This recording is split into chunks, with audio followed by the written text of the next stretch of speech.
Spike, tell us the story of Inside Man. Well, Inside Man is my new film. That's a bank heist thriller, something that people probably don't expect from me, with the all-star stellar cast of Denzel Washington, your own Clive Owen, Jodie Foster, William Dafoe, Christopher Plummer, and your own Chiwetel Ejiofor. So the cast is hellified. Now, I have never heard... We have these conversations occasionally about Philip Seymour Hoffman. Has there ever been a bad movie with Philip Seymour Hoffman? But your friend there, Chewie, I don't think he's done a bad movie, because every time Mr. Ejiofor is in a movie, Mark always says another extraordinary... But even if the movie's terrible... He has never yet put a foot wrong. It is absolutely true. It's extraordinary. I think he must be close to the most highly... in terms of the last 12, 18 months, the most highly acclaimed British actor going in terms of the reviews. Well, it's funny because at that BAFTA Awards recently, there was a Rising Star thing, and it was between him and James McAvoy, and James McAvoy actually ended up winning it. But I was convinced that Chiwetel Ejiofor was going to win it, because I thought, Kinky Boots and Serenity in the same year is just absolutely extraordinary. And now, of course, Inside Man. So. Was he in Four Brothers too with John Yes, that's right. Yeah. And so it was your choice, Spike? Yes, he's moved to New York, and we just started hanging out, and I just thought it'd be a good idea to have him and Denzel play partners, New York City detectives. Does Chewie wear an Arsenal shirt as well? Is that how you got into that's not his Thierry team. Henry? I forgot his team, but it's not Arsenal. So the story. Well, that's some good news next time. Can I take this moment to very quickly tell you my very brief Chiwetel Ejiofor story, which was that... Is it good? Very quick. Is it interesting? No, it'll be quick. It'll take longer if you do that. At the BAFTA Awards, he was there with this very glamorous woman who I took to be his wife, and I said hello to her, and it was only a bit later on that it wasn't his wife till it was his mum, who is a fabulous-looking woman. There you go. So you said the right thing. You might have gotten punched, right?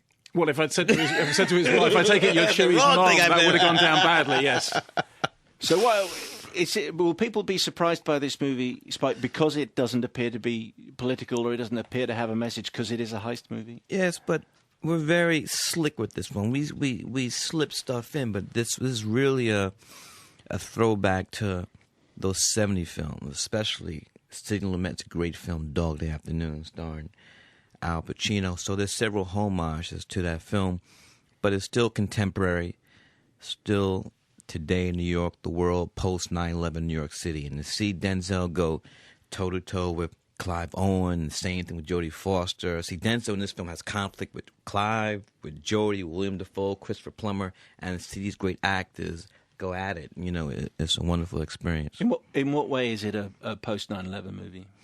Well, I think the world has changed since 9/11. So you see, I'm not going to describe it, but there's several things you'll see in the film. That this is. Plus, it takes place in the Wall Street area. So just walking the streets in there, you see the bomb sniffing dogs there all the time. So there's evidence of that. And of course, it's worth pointing out that the film you made before 25th Hour was very specifically post 9/11, right, in which a key scene takes place in an apartment which overlooked Ground Zero. And in fact, at the time, I think it was quite controversial to have addressed 9/11 at all, because it was only 2002, that film, wasn't it? Yeah, we were. I'm not trying to brag, but we were the first film to shoot in New York City after 9/11, and Edward Norton and Philip Seymour Hoffman and I, we just felt that we cannot shoot in New York so close after 9/11, act like it didn't happen. So that stuff wasn't in the script at first, so we tried to incorporate those references into the script. It's a fantastic cast that you've got for this movie. Can you get pretty much anyone you want in a Spike Lee film? No, because Denzel, this is the fourth time I work with Denzel. We love each other like brothers, but if I send a script to Denzel that's rubbish, he's not doing it. So it was really the material, this script, a first-time screenwriter. His name was Russell Gurwitz, and that's what attracted the caliber of talent that we were able to get for this film. Because we discussed this when the Woody Allen movie came out with Mark. Woody seems to be able to get anyone that he wants, including Chiwetel Ejiofor, as it turns out. Well, we just kind of assume that everyone wants Chewie, and he's always going to be good. Yeah, but Woody Allen, it appears to the moviegoer that he can actually get anybody. Yeah, and it appears, though Spike has just corrected us, it appears that he can too. Because if you've got Denzel Washington, Clive Owen, Jodie Foster, William Dafoe, I'm going to go and see that anyway. Mm-hmm. What anyone thinks. Yeah, I would think so. And what did you think? What did I think of the film? Yeah, I think you being a movie critic and all. I thought it was a very, very interesting thriller, which starts out being a thriller, but actually turns out to be much more of a character piece as the film progresses. I mean, it's to do with the actors. It's to do with them interacting. I mean, it is a really stellar heavyweight cast. The fact that Jodie Foster plays what's effectively a supporting role, I cannot remember the last time. Actually, I can. It was in a Woody Allen film. The last time I saw Jodie Foster in a role which wasn't the lead role. So there's an awful lot of just watching actors hitting their stride really well. I think the thing that, as Spike says, it may surprise some viewers is that it's not overtly political, although the politics are in there, and there are certain conversations which are clearly significant, which we probably shouldn't discuss because they'll give away stuff about the plot of the film. So the politics is in there, and of course, the final revelation about what has been going on all involves war politics and racial politics in the end. But it's a much more kind of mainstream thriller than perhaps you would expect from a Spike Lee film. Although it is still, the opening title still says a Spike Lee joint, right? And it's so you know the territory that you're in. Clive Owen's great, I have to say, he's really, really good. But Chiwetel Ejiofor is just at that point in the moment when he's just everything he does is great, and the scenes with him and Denzel Washington together you just think they're just great actors, and if you just give them space, they will do the job properly. It's not an action movie, although it is a heist movie and it is a thriller. It's not an action movie. It's very talky. I don't think that's a bad thing at all. And of course, you refer back to Dog Day Afternoon. If, like I do, you have a great fondness for 70s cinema, which actually allowed characters time to breathe, actually allowed characters time to develop, so that when something happened to them, you cared either way. Of course, that kind of has fallen very much into disfavour nowadays. Things have to be going along and blowing up every 5 seconds, and that doesn't happen. Well, there are action sequences in the film. Do you find it easy to get funding now? Because I know you've had a couple of... No, it's still a struggle. In fact, still a struggle. This year is going to be the 20th anniversary of my first film, She's Gotta Have It. And it was a struggle to get that film made. And that film only cost $175,000. Wow. And so I'm still facing, on certain films, like for the last 5 years, I've been trying to do a film about Joe Louis and Max Schmeling.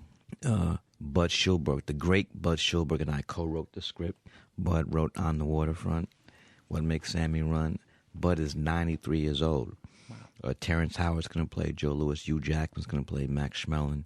In this film, we have Hitler, Goebbels, FDR, Lena Horne, Sugar Ray Robinson, Mussolini. I mean, it's a epic. And didn't you try and get Arnold Schwarzenegger to play the Max? We just had a meeting, but that wasn't gonna work because he doesn't want to be associated too much to anything to do with German, because there have been some allegations about his past anyway. Yes, so maybe it was and this before he was running for governor too. That was a non-starter in the first place, wasn't it?